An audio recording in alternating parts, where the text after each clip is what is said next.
Digital मोहब्बत होती है, फिर डिजिटली ब्रेकअप हो जाता है। वो 7 समंदर पार मौजूद है, मैं 7 समंदर दूर मौजूद हूँ। तो वहाँ तकलीफ में, मैं यहाँ तकलीफ में, यहाँ पर क्या कहता है तसव्वुफ। एक आपको बड़ा खूबसूरत एंगल बताऊंगा, ऐसा आप फरमाया करते थे कि जहाँ पे चांद होता है वहाँ चांदनी नहीं होती, और जहाँ चांदनी होती है वहाँ चांद नहीं होता। जहाँ पे याद होती है वहाँ पे साहिब याद खुद नहीं होता। जब वो खुद होता तो फिर याद नहीं होती। तो कहते हैं याद दिल के साथ ऐसे जुड़ी हुई होती है कि सम टाइम वो महबूब से ज़्यादा ताकतवर महबूब की याद बन जाती है। देखे बिना इश्क हुआ, देखे बिना दूर हुए, इतना कुछ हो भी गया और हुआ कुछ भी नहीं। पॉडकास्ट सीरीज है द सिंपल विजडम। मैं आपका मेज़बान सफदर अली हूँ और हमें हमेशा की तरह साहिबजादा काशिफ महमूद साहब का साथ हासिल है। हम इंसान जाने क्या चाहते हैं, बाज़ दफ़ा हमें ये खुद नहीं मालूम हो पा रहा होता। डिजिटल दौर है, डिजिटल दौर की मोहब्बतें हैं, डिजिटल दौर के ताल्लुकात हैं। एक ऐसा ही सवाल हम तक पहुंचा तो हमने कहा कि इस सवाल का जवाब क्यों ना जनाब साहिबजादा काशिफ महमूद साहब से इसका जवाब तलाशा जाए। सर, ताल्लुक बनता है मोबाइल पर, फेसबुक पर, इंस्टाग्राम पर या किसी भी डिजिटल प्लेटफॉर्म पर बातचीत होती है और वो डिजिटल ताल्लुक बरकरार रहता है, डिजिटल मोहब्बत होती है, फिर डिजिटली ब्रेकअप हो जाता है। वो 7 समंदर पार मौजूद है, मैं 7 समंदर दूर मौजूद हूँ। तो वहाँ तकलीफ में, मैं यहाँ तकलीफ में, यहाँ पर क्या कहता है तसव्वुफ, यहाँ पर क्या कहते हैं आप, और यहाँ कैसे रहनुमाई मिले, क्योंकि ये तो नहीं था, ये अब है, ये हमारा मसला है, कैसे डील करें। ये आपका जो है ना वो सवाल पुराना ही है, रंग नया है बेसिकली। क्योंकि एक दौर था कि लोग खतों किताबत किया करते थे जी, चिट्ठी है, जी, कबूतर जी, चिट्ठी जी, वो हाँ। बड़े उस दौर की ईमेलें हुआ करती थी जी। ये वाली। तो ये उस दौर से चलता आ रहा है। बात ये नहीं है कि आपने क्या खो दिया, बात ये है कि क्या हासिल भी कर लिया। अब जो हासिल किया वो नज़रअंदाज हुआ है। एक आपको बड़ा खूबसूरत एंगल बताऊंगा, ऐसा आप फरमाया करते थे कि जहाँ पे चांद होता है वहाँ चांदनी नहीं होती, और जहाँ चांदनी होती है वहाँ चांद नहीं होता। जहाँ पे याद होती है वहाँ पे साहिब याद खुद नहीं होता। जब वो खुद होता तो फिर याद नहीं होती। तो कहते हैं कि बाज़ औक़ात याद इतनी स्ट्रांग हो जाती है कि वो कहता है कि ये याद ही मेरे लिए बड़ा असासा है जी, इस याद के साथ तो बड़ी बड़ी कहानियां लोगों की जुड़ गई, जी, जिंदगी के एक्सपीरियंस जुड़ गए कि ये कुछ तय तो नहीं था कि ये मिलना ही था। नसीब की बात कर रहा हूँ जी, कि एक कोशिश थी मेरी, लेकिन अब कोशिश में अगर फिराक है, विसाल नहीं है, तो फिराक की तो बड़ी खूबसूरत कहानी है। आपके जितने लव स्टोरीज जो मशहूर हुई हुई हैं उनमें कहीं पर भी जो है वो विसाल जो है वो मौजूद नहीं ही है, नहीं है। मौजूद नहीं। फिराक की कहानी है, ढेरों ढेर। तो उस स्टोरी को एग्जाम्पलाइज करके शायरों ने शायरियाँ की, लोगों ने अपनी मोहब्बत को रिजेंबल किया दूसरी बड़ी मोहब्बतों के साथ कि जिनके पास विसाल नहीं था, फिराक था, दूरी थी जिनके पास, उनको बीच में लेके आए और उनसे एक कोई अपनी फीलिंग्स का किया। जितनी दुख भरी शायरियाँ हैं है ना जी, वो सारी कहानियाँ विसाल की तो नहीं है, फिराक की कहानी है। फिराक कोई छोटी चीज़ नहीं है, आप ये समझ लें कि ये हो गया। लेकिन अच्छा, ये तो आप लॉन्ग डिस्टेंस की बात कर रहे हैं ना, मैं शॉर्ट डिस्टेंस को भी ले आए कहीं जहाँ पे आप मुलाकात भी कर सकते थे, तो फिराक तो वहाँ पे भी हो जाते हैं। तो जब फिराक हो गया और एक वो गम मिल गया तो वो कहते हैं तेरा गम रहे सलामत, मेरे दिल को क्या कमी है। तो वो कहते हैं याद दिल के साथ ऐसे जुड़ी हुई होती है कि सम टाइम वो महबूब से ज़्यादा ताकतवर महबूब की याद बन जाती है। महबूब की याद अगर दुख देने लग जाए, गम देने लग जाए, how to deal with it.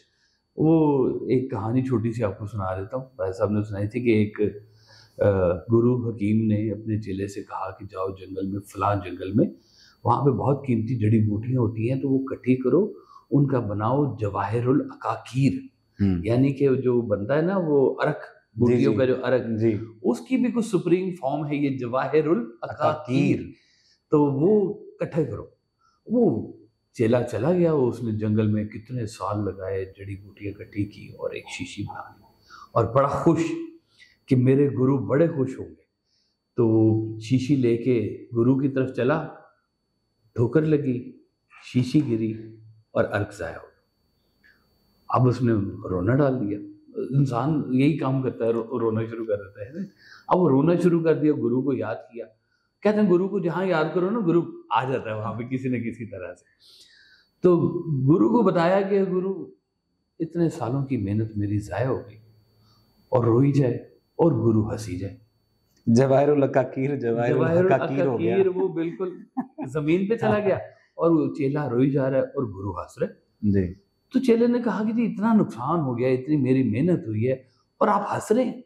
انہوں نے کہا تجھے لگتا ہے کہ جو تو نے حاصل کیا تو وہ ضائع ہو گیا، میں کہہ رہا ہوں کہ جو تو نے ضائع کیا مجھے حاصل ہو گیا۔ انہوں نے کہا جی آپ کو کیا حاصل ہوا؟ انہوں نے کہا مجھے مل گئے تیرے آنسو۔ ان آنسوؤں سے ان جڑی بوٹیوں میں تاثیر پیدا ہوتی ہے، رس پیدا ہوتا ہے۔ یہ آنسو جو ہے نا، سرکار فرماتے تھے کہ یہ اس دنیا میں کسی اور دنیا کے سفیر ہے۔ اللہ اکبر۔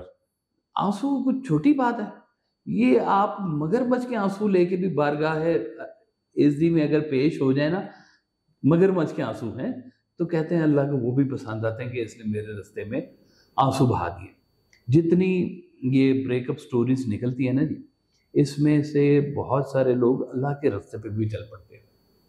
کچھ ہوتے ہیں جو لڑائی کی طرف چل پڑتے ہیں کہ ایسا کیوں ہوا، میں چھوڑوں گا نہیں، میں فلاں اور میں ڈھینگ اور اس طرح سے۔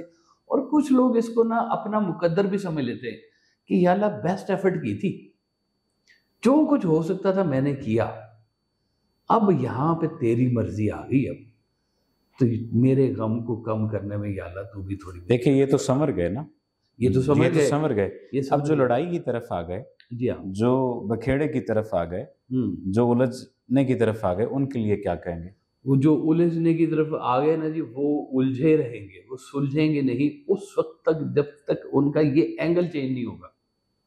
دیکھیں دماغ ہے نا جی، سرکار فرماتے ہیں کہ پریشانی حالات سے نہیں خیالات سے پیدا ہوتی ہے۔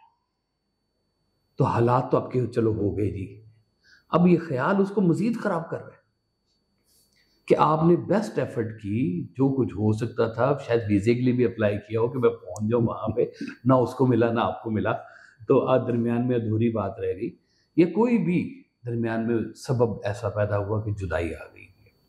اب اس جدائی کو کیا آپ ٹھیک کر سکتے ہیں؟ نہیں، بڑی کوشش کی، نہیں ہو سکا، اس کی شادی ہو گئی اب کہیں اور، چلو ہو گئی بھی شادی، اب آپ کے پاس کیا ہے؟ اس کے میاں کو جا کے بتائیں گے؟ فرض کیا، یعنی کہ ورسٹ سے ورسٹ ہوتا جائے گا یہ، جب تک کہ کوئی آ کے سر پہ ہاتھ رکھ کے یہ سمجھائے نا کہ بیٹا یہ اس کو کہتے ہیں مقدر، اور اپنے نصیب پہ جو خوش ہے اصل میں خوش نصیب بھی وہی ہے۔ تو یہ جب تک آپ ان ریلیشنز کو دیکھیں، شادی کے معاملات، اولاد کے معاملات، ایون کہ آپ کے ماں باپ، ایون کہ آپ کی شہرت، ایون کہ آپ کی دولت، ایون کہ آپ کی زندگی، موت، عزت، ذلت، جی سب اللہ کے ہاتھ میں۔ بے شک، کوئی شک نہیں اس بات میں۔ جب اس بات کو آپ بے شک کہہ دیتے ہیں نا، تو پھر یہ سوال پیدا نہیں ہوتا، پھر سوال ختم ہو پھر گیا، یہ سوال ختم ہو جاتا ہے۔ اس کا مطلب ہے کہ یہ آپ کا پورا بلیف نہیں ہے، جیسے اللہ تعالیٰ فرماتے ہیں نا کہ پورے کے پورے داخل ہو جاؤ اسلام میں، یعنی کہ ابھی ہم تھوڑے سے کشتی کے ایک پاؤں ادھر بھی ہے ہمارا، ایک پاؤں ادھر بھی ہے، تو یہ دو کشتیوں کا جو مسافر ہے نا، یہ تنگ ہی رہے گا۔ یہی بات آپ نے جیسا کہ فرمایا، وہ تو دونوں حل آ گئے۔ جو وصال کی طرف چلا گیا، جس نے کوشش کی اور کوشش ناکام ہو گئی، اس نے سمجھ لیا کہ یہ بہتر تھا، وہ بھی کامیاب ہو گیا، اور جس نے کوشش کی یا نہیں کی اور پھر الجھنے کی طرف آ گیا، جب تک وہ نہیں سمجھے گا ناکام ہی رہے گا۔ اب تعلق بحال ہے، لانگ ڈسٹینس ریلیشن شپ اگر یہی نام ہم دیں، تعلق بحال ہے، وہ اپنی جگہ ہے، میں اپنی جگہ ہوں، وہ اپنی جگہ اذیت کاٹ رہا ہے، میں اپنی جگہ اذیت کاٹ رہا ہوں، یا وہ اپنی جگہ سکھی ہے اور میں اپنی جگہ سکھی ہوں، یا کوئی ایک سکھی ہے اور کوئی ایک غم میں ہے، رہنا چاہتے ہیں اور انہیں پتہ ہے رہے گا بھی ایسے۔ پھر یہ بھی دیکھ لیں، ایک مزیدار بات آپ کو بتا دوں، یہاں پہ یاد کریں گے، ایک دفعہ نا मुन्नू भाई हैं, राइटर कितने बड़े माशाल्लाह, उन्होंने सरकार वाले साहब से एक सवाल पूछा, हुजूर ये मोहब्बत क्या है? तो आपने कहा मुन्नू भाई मोहब्बत जो है ना वो एक दूसरे की तरफ देखने का नाम नहीं है, एक ही तरफ देखने का नाम है। अल्लाह अकबर, बस बात समझ रहे हैं आप? हाँ। अब ये देखें, मोहब्बत और नफसानी ख्वाहिशात दो मुख्तलिफ चीज़ें हैं, ठीक है, इसलिए इसकी तहारत को बरकरार रखना चाहिए कि ये लफ्ज़ है मोहब्बत। हाँ। इसके साथ ये बात समझें कि जिस शख्स के अंदर ये है ना लफ्ज़ मोहब्बत, उसकी ज़मीन थोड़ी सी वैसी ज़रखेज़ होनी शुरू हो जाती है, आंसुओं का पानी लगा होता है, ज़मीन तैयार हुई होती है, किसी को चाहिए वहाँ पे कुछ छोटा सा ना अच्छा सा बीज लगा दे, क्योंकि वहाँ से कोई फिर अच्छा पौधा निकल आएगा। अब ये जो इस मौके के ऊपर या आपका मज़हब आपकी मदद कर रहा है, या कोई अल्लाह वाला आपकी मदद कर रहा है, या कोई गुरु की शक्ल में ऐसा होना चाहिए जो उस वक्त आपको संभाल ले, कोई तो हो जो गिरतों को थाम ले, साकी है ना जी, तो वो गर्क हुए हुए लोग होते हैं बेचारे, टूटे फूटे से लोग होते हैं, वहाँ पे कोई एक शख्स आ जाए तो ये मेहरबानी उसके ऊपर हो जाएगी कि अल्लाह ने तुम्हें बचा लिया है और अल्लाह ने तुम्हें सरफराज कर दिया है मोहब्बत से, जी भर दिया है तुम्हारा अंदर मोहब्बत से। वो जिसके अंदर ये मोहब्बत आ जाएगी ना जी, एक तो वो गिले से दूर होना शुरू हो जाएगा और अपनी मोहब्बत को वो बड़ा अजीज रखेगा। वो कहेगा ये मैं तो मोहब्बत की है, उसने की कि नहीं की पता कोई नहीं मुझे, ये शायद फेक था या नहीं फेक था, जो भी था असल था या फेक था, ये बाद में पता लगता रहेगा। अपनी मोहब्बत को गाली मत दे। क्या बात है, ये आपकी मोहब्बत है ना। आपकी मोहब्बत आप, और अगर मोहब्बत को गाली दी तो फिर वो मोहब्बत नहीं है, फिर वो मोहब्बत नहीं है, उसको कोई और नाम दे दे, इन्फैचुएशन नाम दे लें, थोड़ी सी फ्रस्ट्रेशन दे लें, कुछ नाम दे लें, वो कुछ और है। मोहब्बत एक बहुत ही लतीफ़ चीज़ है, लतीफ़ और कसीफ इकट्ठे नहीं रह सकते। जहाँ अंदर लताफत होगी वहाँ अंदर कसाफत नहीं हो सकती। अगर कसाफत है तो इसका मतलब है लताफत थी ही नहीं, या नहीं रह गई भी, अब तभी कसाफत आ गई है। अंधेरा रोशनी इकट्ठे कैसे रहेंगे, बड़ा फर्क है। बात समझने की, बहुत ज़्यादा बात समझने की ज़रूरत है कि अंधेरा और रोशनी इकट्ठे नहीं रह सकते। और जिस तरह से आपने फरमाया कि मोहब्बत जहाँ आ जाएगी तो वहाँ पर नफसानी ख्वाहिशात का ताल्लुक़ नहीं रह जाता। हम मोहब्बत को नफसानी ख्वाहिशात से कहीं मिला रहे होते हैं या नफसानी ख्वाहिशात को कहीं मोहब्बत के एंगल से देख रहे होते हैं। हालांकि ये दो मुख्तलिफ रास्ते हैं, ये दो मुख्तलिफ एंगल हैं। हमें अगर मोहब्बत करनी है तो फिर मोहब्बत करनी है, मोहब्बत को गाली नहीं बनाना। और अगर नफसानी ख्वाहिशात हैं तो ये नफसानी ख्वाहिशात हैं। नफसानी ख्वाहिशात को मोहब्बत कहना ये भी अपने तई एक गाली है। अपने ताल्लुकात में चाहे दूर के हैं या नज़दीक के हैं, अगर आप मोहब्बत का बीज बो देते हैं तो वो ये ताल्लुकात की सरजमीन सरसब्ज हो जाया करती है। द सिंपल विजडम में उम्मीद है कि आपको लॉन्ग डिस्टेंस रिलेशनशिप और उसके साथ साथ शॉर्ट डिस्टेंस या डिस्टेंस है ही नहीं जिस रिलेशनशिप में, उसके बारे में आपको वो तमाम सवालात जो आपके जहनों में कुलबुलाते हैं उनका तसल्ली और तशफ़ी बख्श जवाब मिला होगा। हमारे साथ जुड़े रहिए। आपका बहुत शुक्रिया।